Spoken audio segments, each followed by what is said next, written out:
'Tis the season, the most wonderful time of the year. Celebration with friends and family. It's time to pay tribute to this jolly month. So join us as we get into the Christmas spirit. You've heard of Elf on the Shelf, but this is Venom on the Shelf.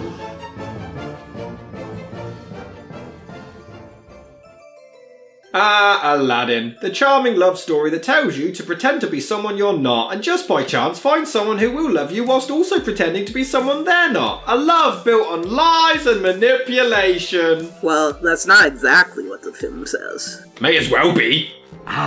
Still good. It was in 1988 when lyricist Howard Ashman gave his pitch for an animated musical adaptation of the Aladdin story, providing a 40-page treatment completely faithful to the original tale, but picturing a campy 1930s-style musical. He came up with several songs and added some new characters, like Aladdin's friends Babcake, Omar and Kasim. However, Michael Eisner didn't think a film set in the Middle East would do well commercially. Disney not appealing to minorities? No! No way. The project was shelved, moving on to make Beauty and the Beast instead. However, in the background, work on Aladdin did slowly continue, finding inspiration from The Thief of Baghdad, including the names of certain characters. Director Ron Clements and John Musker were given 3 potential products to work from. They went along with Aladdin, which won over Swan Lake and King of the Jungle, which would later be known as The Lion King. Can't believe it. Sadly, in March of 1991, Howard Ashman passed away, but he had already composed the songs Prince Ali and Humiliate the Boy. The first draft of the script was written in April 1991, but studio chief Jeffrey Katzenberg didn't find it particularly engaging, and he demanded it to be entirely rewritten from scratch, but demanded they keep the original release date of November the 25th, 1992. These changes involved removing Aladdin's mother from the story and not to focus too much on Ashman's vision. Jasmine was also put as having no choice but to marry by the age of 16. The age was removed from the script. Ted Elliott and Terry Rosso were brought in for some rewrites, attempting to make Aladdin more like a rougher young Harrison Ford character. It didn't work. Please try to understand. In fact, in the early artwork, Aladdin looks similar to Michael J. Fox. But Katzenberg felt he wouldn't appeal enough to women, so he wanted him changed to look more like Tom Cruise. It didn't work. Please try to understand. The character of the parrot Iago was originally an uptight British archetype, Which I guess they just saved for Zazu in The Lion King instead. They wanted Danny DeVito or Joe Pesci, but once the filmmakers saw Gilbert Gottfried in Beverly Hills Cop 2, they knew they needed him for the role, and the character was changed. By October 91, Katzenberg was happy with the script, changing the location of the story from Baghdad to the fictional city of Agrabah. Yeah, good call.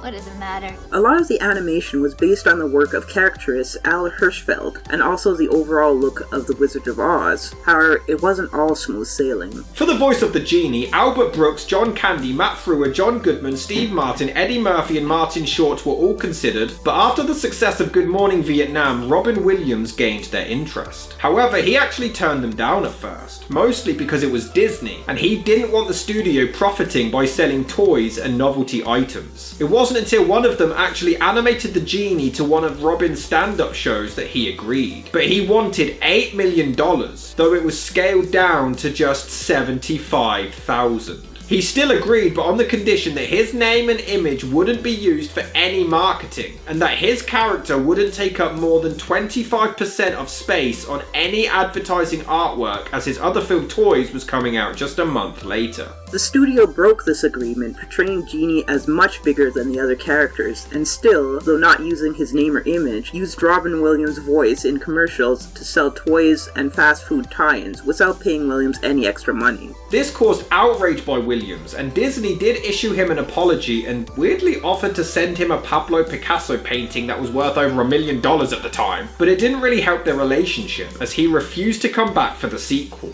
though he would return for part 3 in 1996. You think that was easy? For the role of Jafar, they considered Tim Curry, Kelsey Grammer, John Hurt, Christopher Lloyd, and Ian McKellen. Patrick Stewart was actually selected for the role, but he had to back out due to scheduling conflicts with Star Trek The Next Generation. Patrick Stewart said this was his biggest regret. You're right. Aladdin was released on November 11th, 1992, and was a big hit, grossing a total of $491.4 million worldwide. It became the first ever animated movie to earn more than $200 million. At the time, it was the 5th highest grossing movie in history. Not enough. It was universally adored by critics and fans alike, praising the unique story and diversity, as Jasmine was the first Middle Eastern Disney princess. I mean, technically, the daughter of the Sultan is the Shahzadi, Sultana, or Begum. Princess is actually an Anglo term. It also had charming characters and memorable music numbers. It kicked off the start of casting big names for voice acting in animated films, all thanks to Robin Williams. Interesting. However, the film did get some flack for portraying supposed homophobia. There's a scene where the genie turns into an effeminate clothier, and he even says to Aladdin, Getting kind of fond of you, kid. Not that I want to pick out curtains or anything.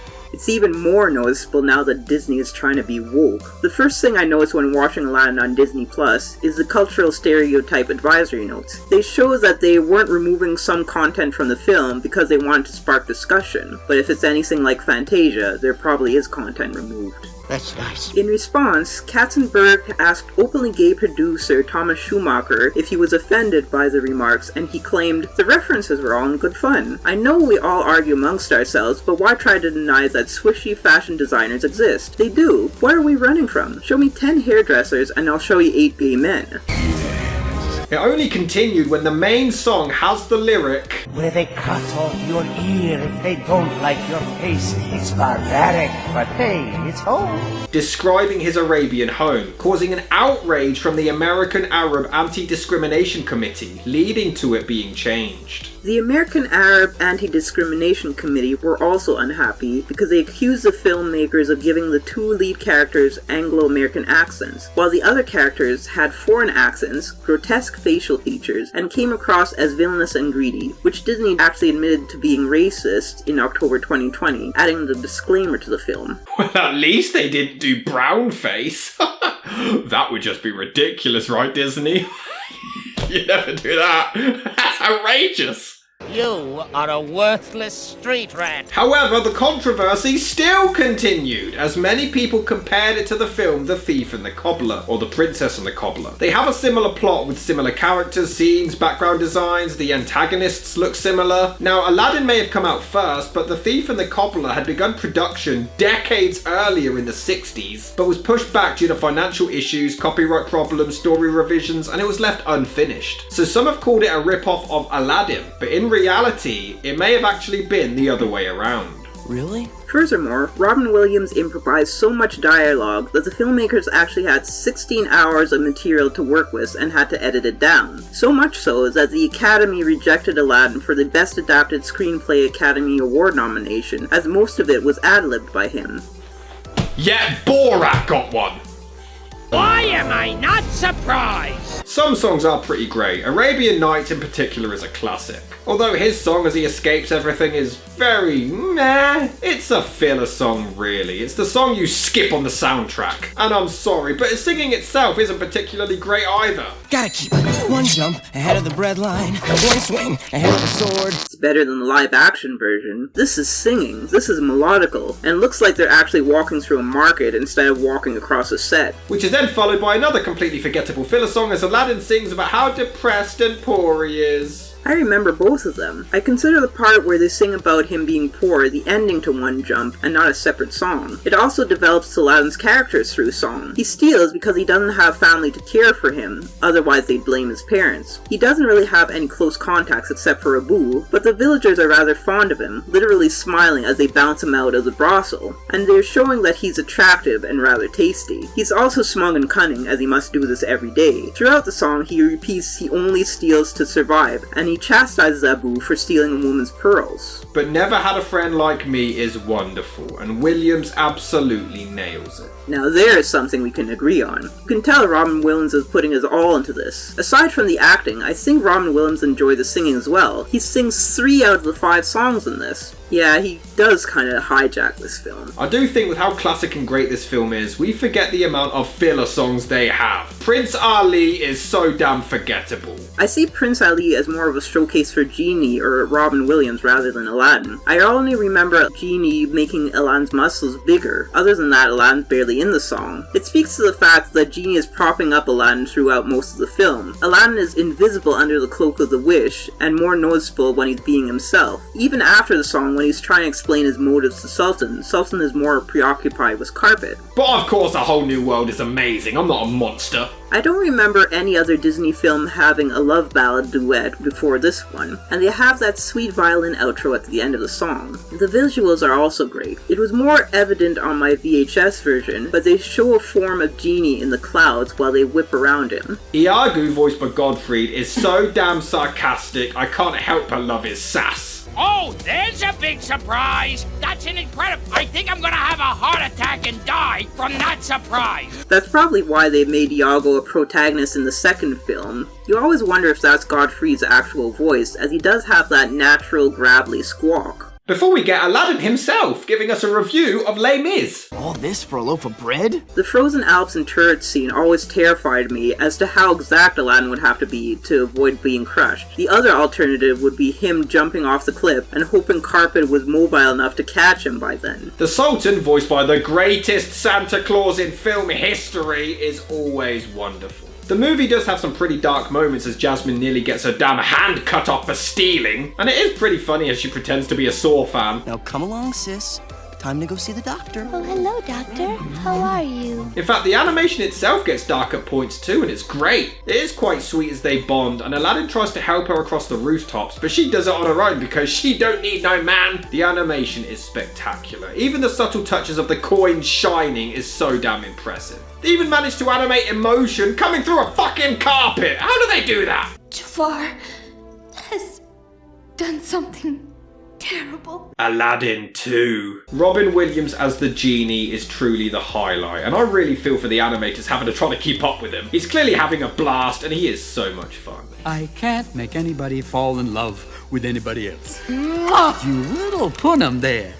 Rule number 3. I can't bring people back from the dead. He also plays the merchant at the beginning of the film, which is a nice touch. I hope he checked the lamp to make sure it couldn't be reactivated and used on someone else. Then again, any sorcerer who wanted to turn someone into a genie could use any object or lamp that he wanted. He's also great at interrupting dramatic and intense scenes to insert some comedy to break it up a bit. It is a pretty generic plot of having to marry the princess, but it's fine. At least in this one he's clever enough to outsmart the genie and use wishes without using wishes. No, I never actually wished to get out of the cave. You did that on your own. There's even funny little cameos from Pinocchio, Little Mermaid, Hercules, Dumbo. These are all great. But one issue I have is that Aladdin upfront tells him his plan. After I make my first 2 wishes, I'll use my 3rd wish to set you free. Which, in my mind, takes away a whole lot from the ending. The movie has some strong feminist dialogue, but to be fair, it was actually very progressive for its time. All of you, standing around deciding my future? I am not a prize to be won. But how does the genie know who Jack Nicholson is? Alright, Sparky, here's the deal. Can he time travel too?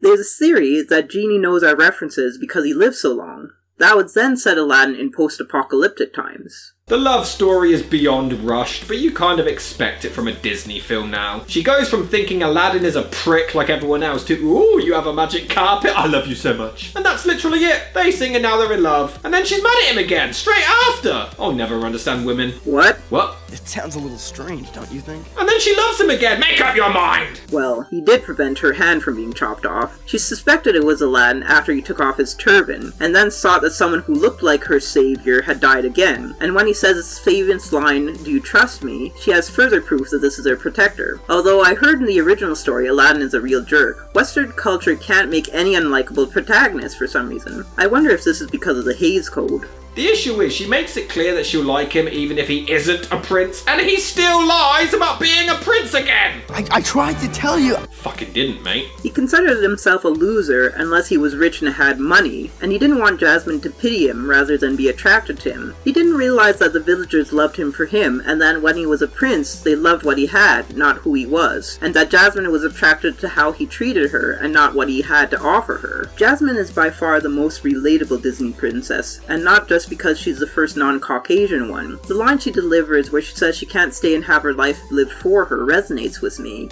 I'm sorry I lied to you about being a prince. The first time or the second? I know why you did. The first time or the second? And why does Iago seem to think that he's the genie here? Boy, Jafar's gonna be happy to see you. Excellent work, Iago. Go on. No, really, on a scale of 1 to 10, you are an 11. I mean, that was clearly genie dialogue. The movie is just a charming animated adventure, likeable characters despite some questionable moments, but fun songs for the most part, great villain, and all in all, it's a perfectly written film. Well, except for the fact that nobody recognises Jasmine just because she has her hood up. And later, she can't recognise Aladdin. I'm always wondering why it wasn't obvious that Jasmine was a princess. Most people in Agrabah seem very poor, and she's the only one inferring that there's a problem that at the palace people tell you where to go and how to dress. Who would think about this if they're poor? And the fact that her father sent the guards after her? If Jasmine is a newcomer to Agrabah or doesn't know about it, why would her father ask the Sultan to go and get her? I guess Aladdin wasn't paying attention. Tigers in the Middle East are apparently completely tame. They make a whole point about how only one can go inside the cave, but Abu clearly enters with him. And he's the one who breaks the one rule and causes the apocalypse. Why the fuck couldn't Iago just fly in and get the lamp if animals don't count as a person? I think most of the Cave of Wonders doesn't make sense. The treasure is probably illusory, as the idol that holds the gem takes the form of a monkey, and the steps are just the right size for Abu to climb. So it's probably just appeared to trick him. Also, Aladdin steps on carpet, which is something other than the lamp. Carpet seems to be part of the cave with his scarab symbols and tiger symbols. However, if someone bought carpet and flew it into the cave, carpet would be stuck there at the same time as his master. In fact, wait a minute, why the hell does Jafar even need the lamp to begin with? He can literally hypnotise anyone he wants. He could just hypnotise the Sultan to make him the new Sultan. In fact, why does he hypnotise the Sultan to convince Jasmine to marry him instead of just, hypnotising Jasmine to marry him? You can't hypnotize someone to do something they really don't want to do. Jasmine hates Jafar so much, she'd never do something he told her to do. Even Sultan balks at the idea of Jafar marrying Jasmine because he's so old, and Jafar has to turn up the hypnotism power. You also wonder how Jafar's life could be so bad. He only answers to Sultan, which is the recurring theme of the movie. Nobody's free. Not Jafar, not Sultan, not Aladdin or Jasmine or Genie. Genie gives Aladdin super strength at one point. Why doesn't he ever use this again? Jasmine knows who Aladdin is, but then is still shocked when Jafar makes the reveal. There's a scene where Aladdin drowns and the genie can't help unless he makes a wish, despite him literally helping him earlier, without him making a wish. And he doesn't even make a wish. He's not nodding. He's fainting. And are humans the only ones that can make wishes on the lamp? When they're trying to get the lamp away from Jafar and carpet is unraveling, wouldn't him pawing at the lamp be a sign that he's trying to make a wish? It's well established that carpet has a personality. Jafar, you vile betrayer! That Sultan, vile betrayer to you! Oh yeah? We'll just see about that. The lamp. What did he expect? How the hell do you think he just magically became the Sultan? Idiot. Say the word and you're a prince again. He's already a prince! He never unwished to be a prince. Do these wishes have expiration dates? In fact, why doesn't Jasmine just rub the lamp and have 3 more wishes so that they can get married? I'm starting to think that Disney animated films aren't particularly accurate. I also never got that major look joke. Look at what? The moon isn't pointing at anything. I often have trouble picking favorites when it comes to music or movies or TV, but Aladdin is by far my favorite animated film. With memorable characters, great songs, and a wonderful story, Aladdin is a must-see for anyone.